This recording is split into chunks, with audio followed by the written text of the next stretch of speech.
الحمدللہ حمدن کثیرا طیبا کما امر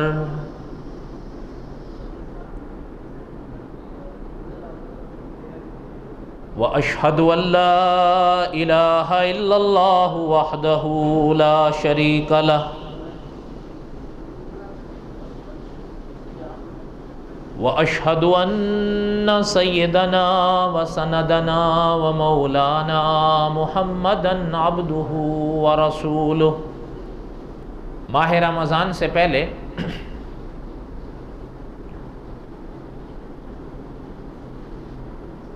ہم تقریباً کچھ کم و بیش 2 سال کے لگ بھگ ہو گئے کہ قصص الانبیاء پڑھ رہے تھے۔ شعبان کا آخری جمعہ تھا جب ماہ رمضان کے فضائل کے حوالے سے ایک بیان کیا، اور اس کے بعد ماہ رمضان میں 4 جمعے آئے، اور 4 جمعوں میں حضرت علی رضی اللہ تعالی عنہ پر بیان کیا تھا، چونکہ ماہ رمضان میں حضرت علی کی شہادت ہوئی تھی۔ حضرت علی رضی اللہ تعالیٰ عنہ کا موضوع ابھی ادھورا ہے، لیکن اللہ تعالیٰ نے اگر زندگی دی، آئندہ رہے ماہ رمضان میں، تو پھر انشاءاللہ دیکھیں گے۔ اپنا جو سبق رکا ہوا تھا قصص الانبیاء علیہم الصلاۃ والسلام، میرا دل ہے کہ اس کو چلائیں تاکہ اللہ تعالیٰ توفیق نصیب فرمائیں تو یہ موضوع اپنی بساط تک تکمیل تک پہنچے۔ اور ارادہ یہ ہے کہ جب قصص الانبیاء کی آخری کڑی پر ہم پہنچیں گے تو اسی کو ہم انشاءاللہ سیرت النبی میں تبدیل کریں گے صلی اللہ علیہ وسلم۔ بہرحال یہ تو ارادہ ہے، ہوگا وہی جو اللہ کو منظور ہوگا۔ دعا کریں کہ اللہ تعالی ہر کاوش کو قبول فرمائے۔ بات تو یہیں ختم ہو جاتی ہے۔ اللہ نے کوئی عمل قبول فرما لیا، کوئی بیان قبول فرما لیا تو بیڑا پار ہے، اور اگر اخلاص نہ ہو، خدا نہ کرے، تو پھر بات تو نہیں بنی۔ اور بڑا مشکل مرحلہ ہوتا ہے یہ، خاص کر یہ جو جگہ ہے۔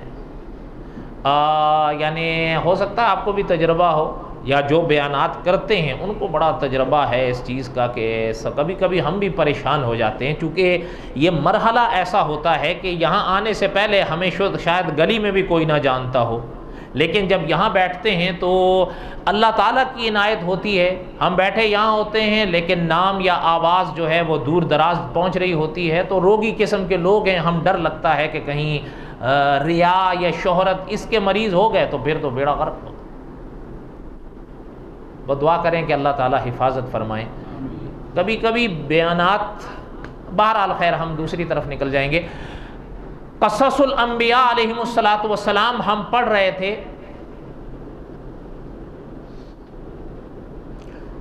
جہاں تک مجھے یاد ہے حضرت صالح علیہ الصلاۃ والسلام کے واقعات ہم پڑھ رہے تھے، ایسا ہی ہے، اور ہم وہاں پہنچے تھے جب قوم نے حضرت صالح علیہ الصلاۃ والسلام سے معجزہ مانگا تھا، ایسا ہی ہے نا۔ اور یہیں پر مجھے یاد آ رہا ہے کہ جب حضرت صالح علیہ الصلاۃ والسلام نے ان کی بات کو سنا، اور وہ یعنی پوری قوم حضرت صالح علیہ الصلاۃ والسلام کے پاس آئی تھی، اور بڑے عجیب انداز میں انہوں نے حضرت صالح علیہ الصلاۃ والسلام سے شرطیں لگا لگا کر مطالبہ کیا تھا، الا ماشاء اللہ۔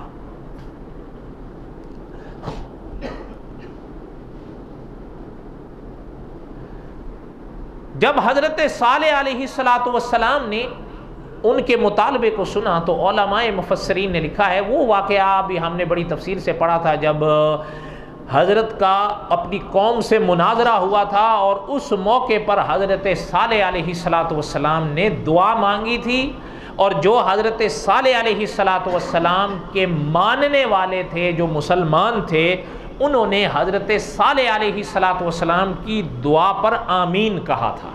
مجھے جہاں تک یاد ہے وہ ہمارا آخری بیان یہاں پہ رک گیا تھا۔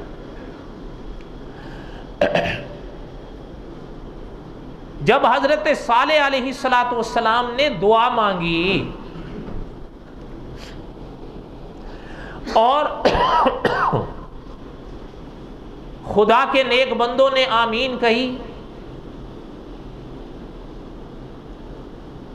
علماء مفسرین نے لکھا ہے اللہ تعالیٰ نے حضرت صالح علیہ السلام کی دعا کو قبول فرما لیا۔ اور ساتھ میں صاحب ہدایت کے چراغ لکھتے ہیں کہ اللہ نے فرمایا کہ صالح علیہ السلام ہم آپ کی دعا کو قبول فرماتے ہیں، اور انہوں نے جو مطالبہ کیا ہے وہ لفظ بلفظ پورا کرتے ہیں، مگر اگر وہ مطالبہ سامنے آنے کے بعد انہوں نے یا ان میں سے کسی نے انکار کیا تو اسے پھر ہم چھوڑیں گے نہیں اور نہ ہی مہلت دیں گے۔ جب جو مانگ رہے ہیں وہ مل رہا ہے تو اس کے بعد تو انکار کی کوئی گنجائش ہی نہیں رہتی۔ اللہ تعالیٰ کا یہ فرمان علماء مفسرین نے اور دوسرے علماء نے لکھا ہے، فرمایا کہ جب حضرت صالح علیہ السلام کی دعا پوری ہوئی اور اللہ تعالیٰ نے دعا کو قبول فرمایا، ہزاروں کا لفظ ملتا ہے، ہزاروں کی تعداد میں تھے وہ لوگ اس موقع پر، کہ جس چٹان کی طرف اشارہ کیا، ایک چٹان کے جی یہاں سے اونٹنی آئے، علماء نے لکھا ہے کہ اس چٹان میں ایک عجب سی حالت ظاہر ہونی شروع ہوئی، جیسے کہ اس خاتون کی ہوتی ہے جو امید سے ہوتی ہے۔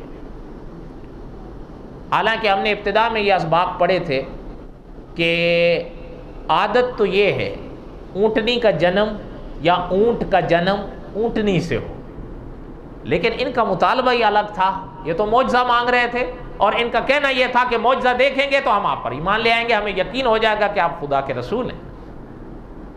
اور اللہ تعالیٰ معاف فرمائے، یعنی ان قوم والوں نے تو ساتھ میں یہ بھی کہا تھا، جب آپس میں انہوں نے بات کی تھی تو انہوں نے تو یہ بھی کہا تھا کہ یہ اللہ معاف فرمائے، اللہ معاف فرمائے۔ ان کا کہنا یہ تھا یہ تو جھوٹا ہے، نعوذ باللہ نعوذ باللہ، یہ تو خدا پر جھوٹ بول رہا۔ اب حضرت صالح علیہ السلام کی جب دعا قبول ہوئی تو علماء نے لکھا ہے کہ اس چٹان میں ایک عجب حالت ظاہر ہوئی، جیسے اس خاتون کی ہوتی ہے جو امید سے ہو۔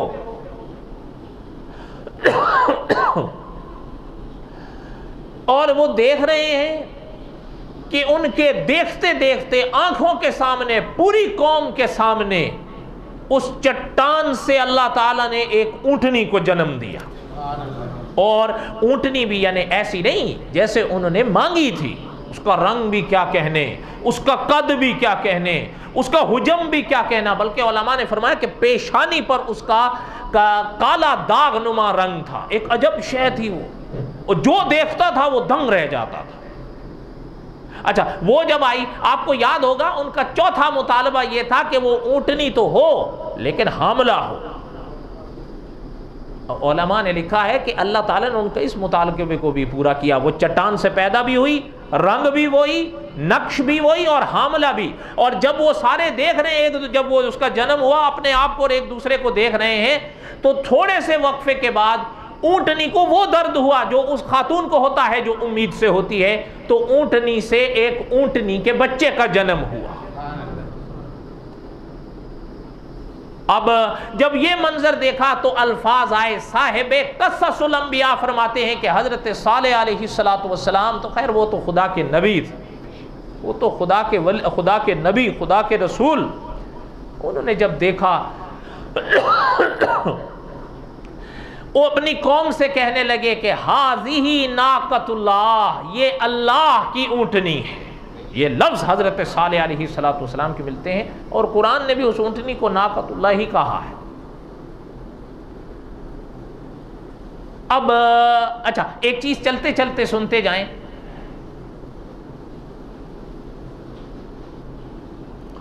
پنڈت دیانند سرسوتی، انہوں نے کچھ اعتراضات کیے تھے دین اسلام پر۔ اعتراضات تو انہوں نے اپنے دھرم پر بھی کیے تھے، لیکن ستیارتھ پرکاش کے جو آخری باب باندھا نا، تو اس میں پھر انہوں نے اسلام اور حضرت محمد الرسول اللہ اور قرآن پر اعتراضات کیے، تب علماء نے جوابات دیے تھے، ورنہ پہلے تو ان کا گھر کا معاملہ تھا، وہ جانے۔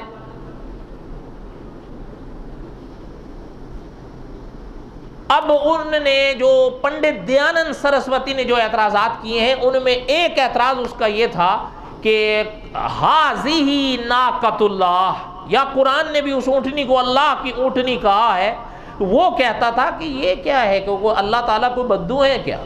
نعوذ باللہ، نعوذ باللہ۔ اس کا کہنا یہ تھا کہ اللہ جس طرح کوئی بدو اونٹنی رکھتا ہے تو کیا اللہ کو اونٹنی، حالانکہ یہ بات نہیں ہے، بس وہ معترض کو تو اعتراض کرنا ہوتا ہے، جبکہ حقیقت یہ ہے، ذرا غور کیجئے گا، آپ اور ہم ابھی نماز کس طرف پڑھیں گے؟ قبلہ کو کیا کہا جاتا ہے؟ بیت اللہ کہتے ہیں یا نہیں کہتے؟ اچھا، کیا خیال ہے بیت اللہ اللہ کا گھر، تو کیا اللہ میاں وہاں بیٹھے ہوئے ہیں؟ بولے تو صحیح۔ تو پھر بیت اللہ اللہ کا گھر، اور اللہ تعالیٰ وہاں رہتے تھوڑے ہیں، یعنی اس کا یہ معنی تھوڑا کہ اللہ تعالیٰ بس وہاں بیٹھے ہوئے ہیں اور اللہ تعالیٰ وہاں بس رہ رہے ہیں، یہ معنی تو کوئی بھی نہیں لیتا۔ بیت اللہ سب کہتے ہیں لیکن یہ معنی کوئی بھی نہیں لیتا۔ یہ بیت اللہ یہ عزت کے لیے ہوتا ہے، یہ شرافت کے اظہار کے لیے ہوتا ہے کہ اس جگہ کی براہ راست نسبت اللہ کی طرف جا رہی ہے۔ ہر اونٹنی اللہ کی قدرت سے پیدا ہوتی ہے، حضرت صالح علیہ السلام والی اونٹنی بھی اللہ کی قدرت سے ہی پیدا ہوئی تھی، لیکن عام عادت کے مطابق ہوئی تھی؟ بولیں تو صحیح، نہیں، اس لیے کہ اس کا اونٹنی کا جنم بالکل الگ طریقے سے ہوا تھا، اس لیے حضرت صالح نے فرمایا کہ ہذہ ناقۃ اللہ۔ وہاں اس کا عام اس طرح تو نہیں ہوئی جیسے باقی اونٹنیوں کی، یہی ہے یا نہیں؟ اس لیے وہ حضرت صالح علیہ السلام کی اونٹنی تو ناقۃ اللہ کہلائی ہے، اور قرآن خود کہتا ہے ثمود بطغواہا اذ انبعث اشقاہا فَكَذَّبُوهُ فَعَقَرُوهَا فَدَمْدَمَ عَلَيْهِمْ رَبُّهُمْ بِذَنبِهِمْ فَسَوَّاهَا۔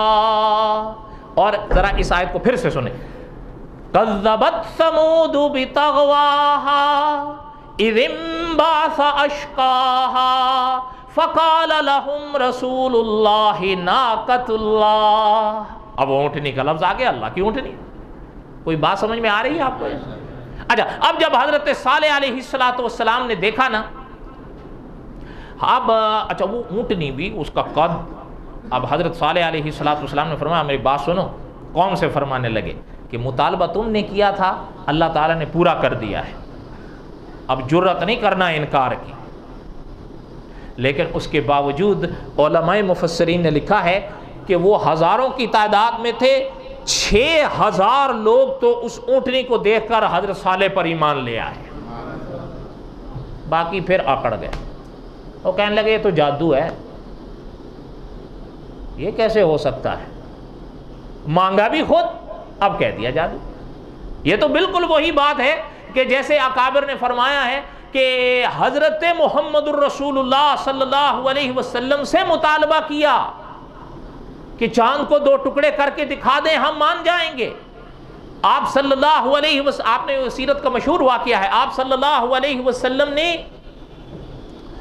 انگلی کا اشارہ کیا، چاند 2 ٹکڑے ہوئے، مانے پھر بھی، اور کہنے لگے کہ ہم تو یہ سمجھتے تھے کہ آپ کا جادو ہم انسانوں پر چلتا ہے، آج پتہ چلا ہے آپ کا جادو تو آسمانوں پر بھی چلتا ہے۔ کیا کر دیا؟ عام طور پر جو معجزات مانگتے تھے نا وہ ایمان نہیں لاتے، کیونکہ وہ شرطیں لگا کر اپنی صلاحیت ہی برباد کر دیتے۔ تو خیر بہرحال حضرت صالح علیہ السلام کے جو ماننے والے تھے وہ ایک طرف نہ ماننے والے دوسری طرف ہو گئے۔ حضرت صالح علیہ السلام نے ان سے فرمایا کہ اب سنو، یہ جو اونٹنی ہے نا ایک دن یہ پانی پیے گی، کنواں تھا ایک بستی کا کنواں، یہ پانی پیے گی اس میں سے، اس دن تم میں سے کوئی وہاں سے پانی نہیں لے گا۔ کہا جی پھر ہم کیا کریں گے؟ حضرت نے فرمایا اس دن تم دودھ پیو، تمہاری مرغوب شے ہے اونٹنی کا دودھ، وہ تم پیو، لیکن پانی اس دن تم وہاں سے نہیں پیو گے، یہ پیے گی، یہ اس کی باری ہے، دوسرا دن تمہاری باری ہوگی، یہ نہیں پیے گی، اور جس دن تم پیو گے یہ نہیں پیے گی، یہ پیے گی، تم نہیں پیو گے۔ پابندی سمجھ میں آئی؟ اچھا اب وہ کچھ دن تو ایسا ہی ہوا، نبھاتے رہے، آخر تنگ آ گئے، کہنے لگے یار یہ تو ہم مصیبت میں پڑ گئے ہیں، ایک دن ہم پانی پیتے نہیں، دودھ ہی پیئے، اور یہ اونٹنی بھی کیا ہے کہ سارا پانی پی جاتی ہے۔ اب وہ اکٹھے ہوئے کہ کیا کریں اس مسئلے کا حل۔ علماء نے لکھا ہے اس زمانے میں ایک عورت رہتی تھی اسی بستی میں، بڑے جانور تھے اس کے، اور ایک چیز یہ بھی علماء نے لکھی ہے کہ اس اونٹنی کی جو حیت، اس کا جو حجم، اس کا جو روب تھا، جہاں وہ کھڑی ہو جاتی تھی باقی جانور بھاگ جاتے تھے۔ اگر جہاں پانی اس نے پینا ہے وہ پانی آ کر پیتی ہے، کوئی جانور پاس نہیں، وہ بھاگ ہی جاتے تھے اس کو دیکھ کر۔ کہنے لگی کہ اچھا اس عورت کے لیے مسئلہ بن گیا، یہ عجیب بات ہے۔ جب یہ ان کی میٹنگ ہوئی، مشورہ ہوا، اس میں اس کو موقع ملا۔ اس زمانے میں ایک شخص تھا، اسی بستی میں رہتا تھا، اس کا نام کتابوں میں ملتا ہے کدار۔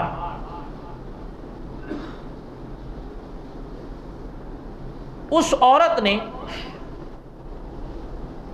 اس کو پیشکش کی کہ میں تیرے ساتھ شادی کر لوں گی۔ وہ بڑا خوش ہوا، لیکن انہوں نے کہا میری ایک شرط ہے۔ انہوں نے کہا شرط کیا ہے تیری؟ اس عورت نے کہا شرط یہ ہوگی کہ یہ جو اونٹنی ہے اس کو تو قتل کرے گا، یہ اس کو تو قتل کر دے گا، میں تیرے ساتھ شادی کر لوں گا۔ بات سمجھ آئی؟ اچھا وہ بھی بدبخت تیار ہو گیا۔ حالانکہ حضرت صالح علیہ السلام نے پوری قوم سے فرمایا تھا کہ خدا کی اس اونٹنی کو کبھی برے ارادے سے چھونا نہیں، خدا کے قہر سے نہیں بچ سکو گے۔ یہ حضرت صالح علیہ السلام نے واضح فرمایا تھا قرآن پاک میں۔ کدار نے کہا ٹھیک ہے۔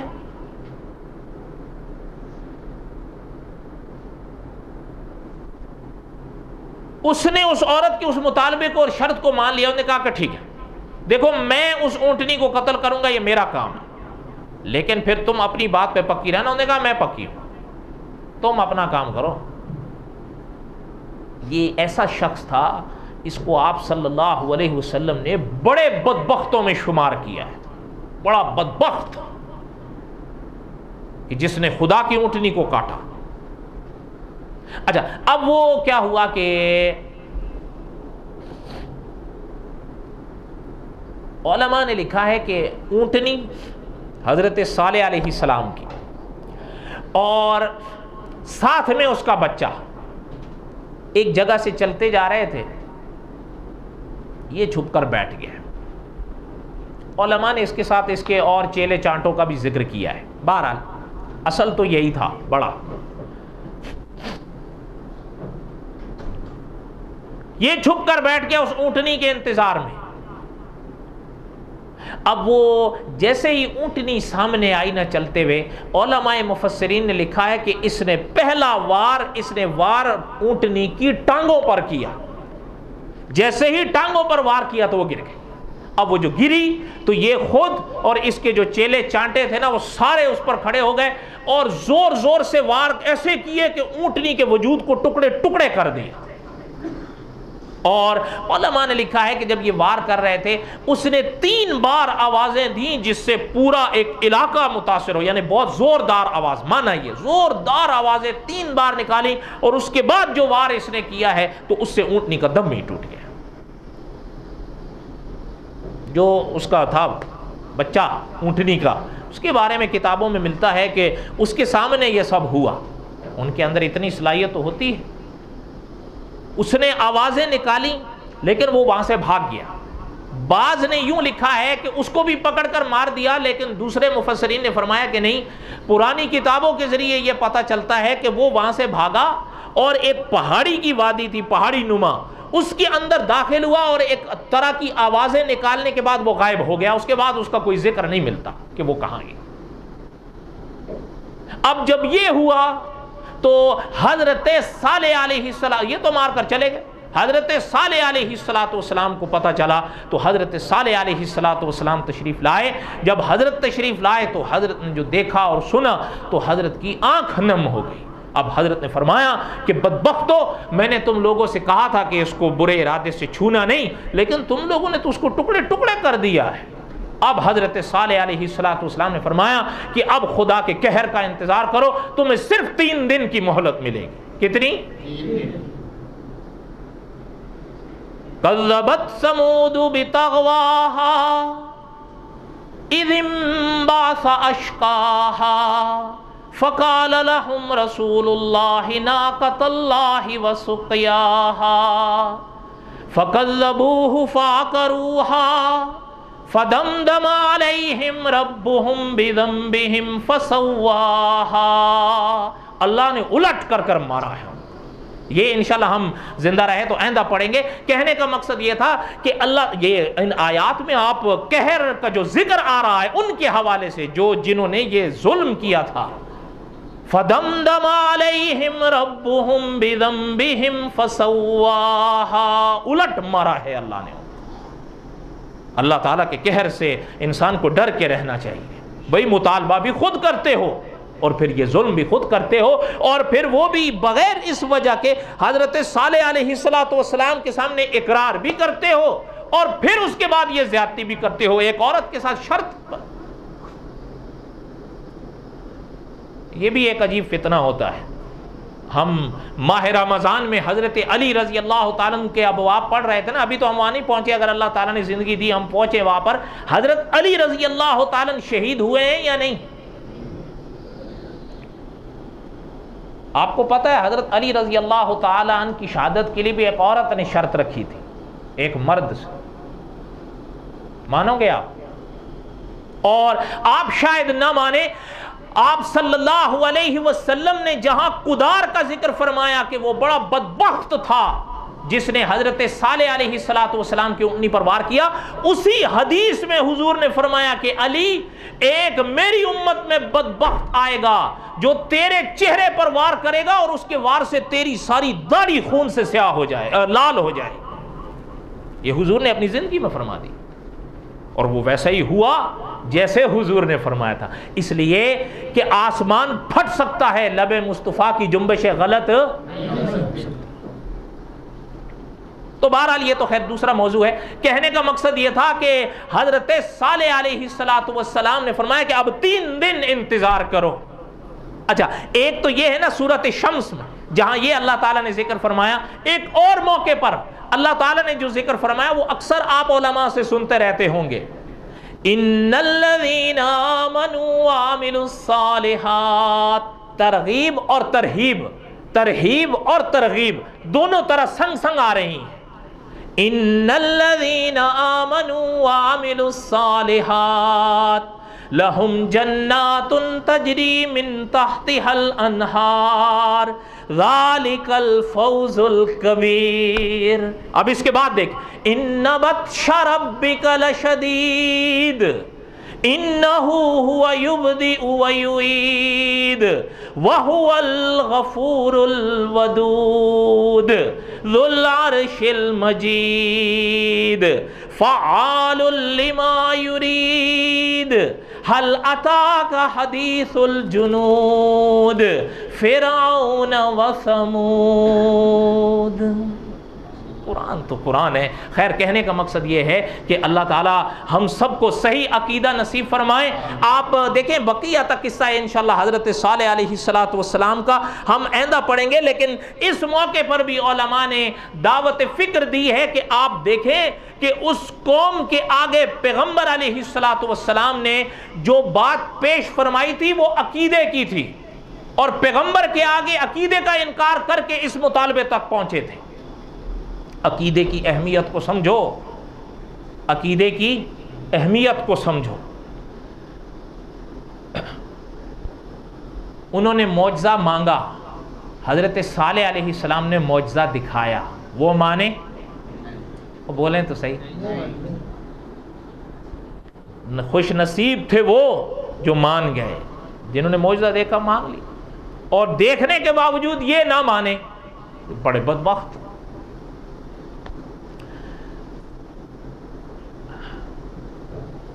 آپ تو شاید نہ مانے، مجھے مرزا قادیانی یاد آ گیا، کہیں تو ایک چھوٹا سا واقعہ اس کا بھی سنا۔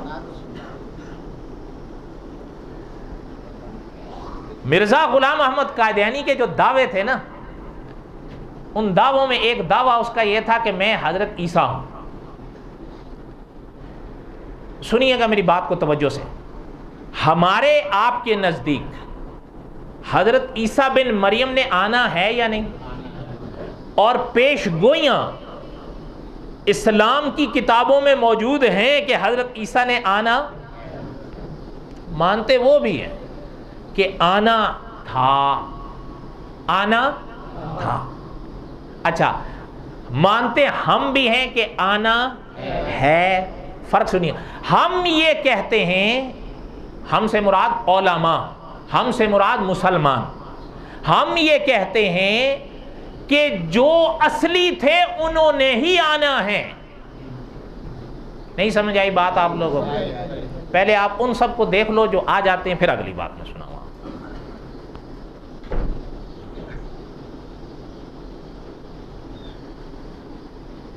اللہ تعالیٰ رحم فرمائے۔ اچھا خیر، ہم یہ کہتے ہیں کہ جو اصلی تھے انہوں نے ہی آنا، وہ کہتے ہیں نہیں اصلی نے نہیں نقلی نے آنا۔ اگر آپ یہ سارا ذخیرہ پڑھیں نا ان کا، آپ اس خلاصے کے آگے جا نہیں پائیں گے۔ جنہوں نے، ہم کہتے ہیں جو اصلی تھے، جن کو کیا کہا جاتا تھا حضرت عیسیٰ بن مریم، انہوں نے ہی آنا ہے۔ وہ کہتے ہیں نہیں آنا تو تھا لیکن اصلی نے نہیں، نقلی نے۔ نقلی کیا مطلب؟ اب میں آپ سے پوچھتا ہوں، مرزا غلام احمد قادیانی عیسیٰ بن مریم ہے؟ ہے؟ حضرت عیسیٰ بن مریم تھے، ان کے کوئی والد نہیں، ان کی والدہ کا نام مریم، حضرت مریم۔ اچھا، اس کا نام خود اپنا غلام احمد، والد کا نام غلام مرتضیٰ، ماں کا نام چراغ بی بی۔ اچھا، تو یہ بغیر تعویل کے تو عیسیٰ بن مریم نہیں بن سکے گا۔ اچھا خیر، میں جو قصہ آپ کو سنا رہا تھا، اس نے جب حضرت عیسیٰ بن مریم کا دعویٰ کیا نا، تو اب حضرت عیسیٰ بن مریم جو اصلی تھے، ان کے تو معجزات کا ذکر قرآن میں ہے، ان کے معجزات کا ذکر بائبل میں ہے، کچھ علمی اختلاف کے ساتھ، کچھ یہاں ہیں وہاں نہیں، وہاں ہے تو یہاں ہے، قرآن میں اور بائبل میں۔ بات سمجھ میں آ رہی ہے آپ لوگوں کو یا نہیں؟ اب قرآن پاک آپ کھولیں، انی اخلق لکم من الطین کہیئۃ الطیر فانفخ فیہ فیکون طیرا باذن اللہ۔ حضرت عیسیٰ کے معجزات کا ذکر ہے، وَأُبْرِئُ الْأَكْمَحَ وَالْأَبْرَصَ وَأُحْيِي الْمَوْتَىٰ بِإِذْنِ اللَّهِ۔ یہ حضرت عیسیٰ کے معجزات کا ذکر ہے۔ اچھا، حضرت عیسیٰ علیہ السلام کے سامنے مادرزاد نابینا لایا گیا، جو پیدائشی اندھا۔ حضرت عیسیٰ بن مریم نے خدا کا نام لے کر جو ان کی آنکھوں پر ہاتھ رکھا ہے تو ان کی آنکھوں کا نور روشن ہوا ہے۔ وہ عیسیٰ بن مریم تھے نا، اصلی تھے نا، نقلی۔ اچھا، برس کا مریض، وَأُبْرِئُ الْأَكْمَحَ وَالْأَبْرَصَ، برس کا مریض، برس کس کو کہتے ہیں؟ صحیح ترجمہ کرو، یا تو $10 مجھ سے لے لو، میں بتا دیتا ہوں، یا آپ بتا دو، اور اگر مجھ سے مطالبہ ہے میں بتاؤں تو $100 مجھے دے دو، میں بتا دیتا ہوں۔ نہیں چلے خیر سنیں، اب برس کا جو مریض آئے حضرت عیسیٰ بن مریم کے پاس، تو حضرت عیسیٰ بن مریم نے خدا کا نام لے کر جو ان کے وجود پر ہاتھ رکھا ہے تو وہ برس کا مرض ختم ہوا ہے۔ لنگڑے کو خدا کے حکم سے ٹھیک کیا، مردے کو خدا کے حکم سے زندہ کیا، تو قرآن میں ہے نا، مردے کو زندہ کرنا، اندھے کو آنکھیں دینا، برس کے مریض کو۔ اچھا، اس کا ایک مناظرہ ہوا ہے عیسائیوں سے، کس کا؟ مرزا قادیانی کا۔ اس کا ایک جب مناظرہ ہوا نا، وہ غالب امرتسر کے لوگ تھے، وہ وہ بھی کمال تھا. اس کا مناظرہ تھا ڈپٹی عبداللہ آتھم کے ساتھ. یہ ایک کتاب ہے حضرت عیسیٰ علیہ السلام کا مقدمہ عیسائی عدالت میں, بڑی عجیب کتاب ہے. اس میں مصنف نے لکھا ہے اس کا جب مقدمہ ہوا یا مناظرہ ہوا عیسائیوں کے ساتھ, اس علاقے میں عبداللہ آتھم کے ساتھ اس کا مناظرہ, عبداللہ آتھم یہ عیسائی پادری تھا, اس کے ساتھ اس کا مناظرہ تھا.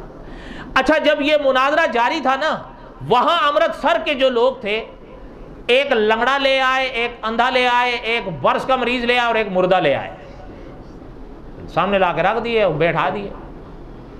بھائی یہ کیا ہے؟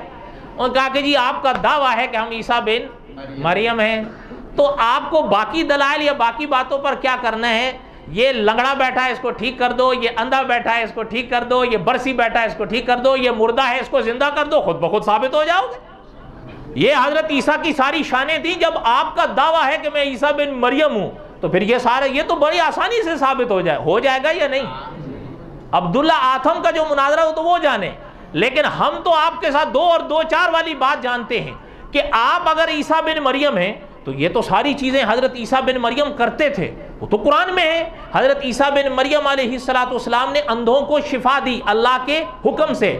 حضرت عیسیٰ بن مریم نے برس کے مریض کو ٹھیک کیا اللہ کے حکم سے. حضرت عیسیٰ بن مریم نے مردے کو زندہ کیا اللہ کے حکم سے.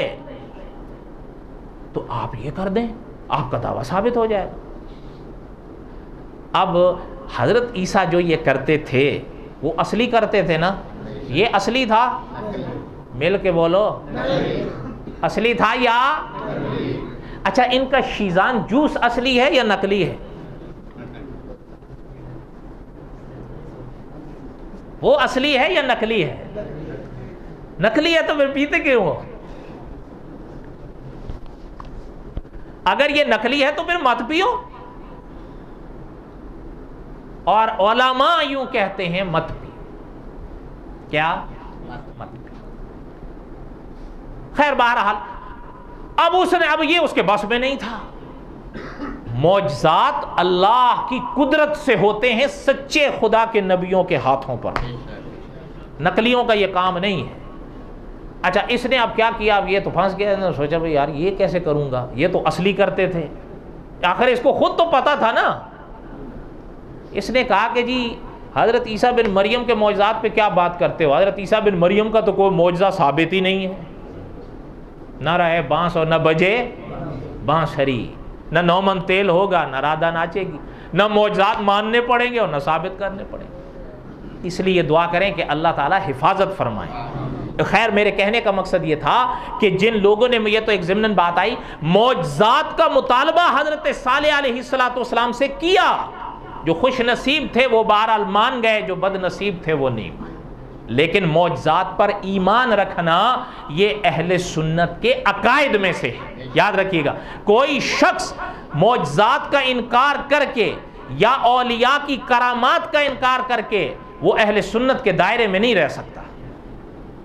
کیوں؟ کرامت وہ ہوتی ہے اصطلاح میں جو خدا کے ولی کے ہاتھ پر ظاہر ہو, اور معجزات وہ ہوتے ہیں جو خدا کے نبیوں کے ہاتھ پر ظاہر ہو. وہ قدرت ساری خدا کی ہوتی ہے.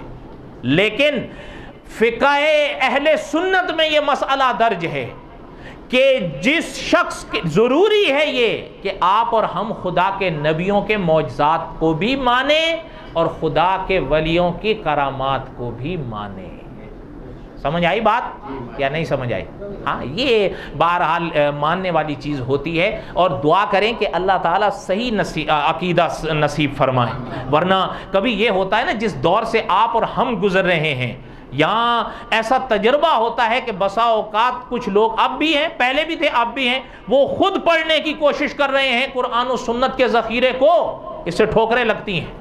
قرآن و سنت کے ذخیرے بغیر استادوں کے سمجھ آئیں گے عادتاً ممکن نہیں ہے.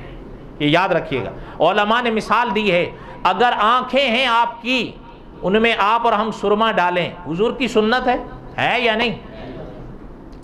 سرما ڈالیں, اگر آنکھوں کے یہ موتیے میں یوں گھماتا رہوں, مجھے آنکھوں کا سرما نظر آ جائے گا؟ نہیں آئے گا, جب تک آئینے میں نہیں دیکھیں گے. علماء نے فرمایا قرآن و سنت کے انوار بغیر استاد کی صحبت کے نصیب نہیں ہوتے ہیں, ورنہ اس سے پہلے آپ دیکھیں. یہ تو خیر بعد میں آیا, اس لیے تو آ کر حضرت عیسیٰ بن مریم کے جو بغیر باپ کی پیدائش کا انکار کیا، یہ ویسے ہی کہتے رہتے ہیں کہ حضرت مرزا صاحب، اس سے بھی پہلے ایک اور شخص بر صغیر میں حضرت عیسیٰ بن مریم کی بغیر باپ کی پیدائش کا انکار کر چکا ہے۔ وہ حضرت صالح علیہ السلام کی اونٹنی کا انکار کر چکا۔ وہ کہتا ہے کیسے ممکن ہے کہ اونٹنی کا جنم پتھر سے ہو؟ کیسے ممکن ہے کہ بغیر لڑکی اور لڑکے کے ملپ کے کسی ملاپ کے لڑکے کا جنم ہو ہی نہیں سکتا۔ وہ کہتا تھا یہ عقل کے خلاف ہے۔ اچھا نہ آگے سنیے، حضرت عیسیٰ بن مریم کے وجود کے ساتھ آسمانوں پر جانے کا انکار کر چکا ہے۔ وہ کہتا ہے عقل میں نہیں آتا، ناری کرے ہیں، کیسے کوئی زندہ انسان ایسے گزر سکتا ہے۔ اچھا اب آگے سنیں نتیجہ کیا نکلا۔ جب حضرت عیسیٰ بن مریم کا آسمان پر جانے کا انکار کیا، حضور کے معراج کا انکار کرنا پڑا۔ کیوں؟ جو حضرت عیسیٰ بن مریم کے آسمان پر جانے کا اقرار کر سکتا ہے وہ حضور کے معراج کا اقرار بھی کرے گا، اور جب وہ حضرت عیسیٰ بن مریم کے آسمان پر جانے کا انکار کرتا ہے وہ حضور کے معراج کا اقرار نہیں کر سکتا۔ کیوں؟ حضرت عیسیٰ جا سکتے ہیں تو پھر حضور بھی، اور حضور جا سکتے ہیں تو حضرت عیسیٰ بھی جا سکتے ہیں۔ اور ایک چیز عقیدے کی سنیں، ہم یہ نہیں کہتے کہ حضرت عیسیٰ بن مریم خود چلے گئے، بلکہ اللہ یوں فرماتے ہیں کہ بر رفعہ اللہ، انہیں اللہ لے گیا۔ اچھا یہ اللہ آسمان زمین یہ ساری کائنات بنا سکتے ہیں، حضرت عیسیٰ بن مریم کو لے جا نہیں سکتے؟ اور استاذ العلماء علامہ خالد محمود صاحب سے تو ایک نے پوچھا کہ جی حضرت عیسیٰ بن مریم کیسے جا سکتے ہیں؟ فرمایا جیسے آدم وہاں سے آ سکتے ہیں۔ سبحان اللہ۔ وہ کہنے لگا کہ جی آپ حضرت آدم کو، حضرت عیسیٰ کو حضرت آدم پہ قیاس کر رہے ہو۔ علامہ خالد محمود صاحب نے فرمایا ہم نہیں کر رہے، اللہ فرماتے ہیں ان مثل عیسیٰ عند اللہ کمثل آدم۔ اللہ نے خود قرآن میں فرمایا کہ ہمارے نزدیک عیسیٰ کی مثال آدم جیسی۔ ہم کون ہوتے ہیں قیاس کرنے میں؟ کوئی بات سمجھ میں آئی ہے آپ لوگوں کو؟ تو بہرحال بقیہ تک قصہ حضرت صالح علیہ السلام آئندہ جمعہ۔ اللہ تعالیٰ آپ کے اور ہم سب کے حامی و ناصر ہوں۔ پیغام یہی ہے، اپنے عقیدوں کی حفاظت کرو۔ وما علینا الا البلاغ المبین۔ اللہ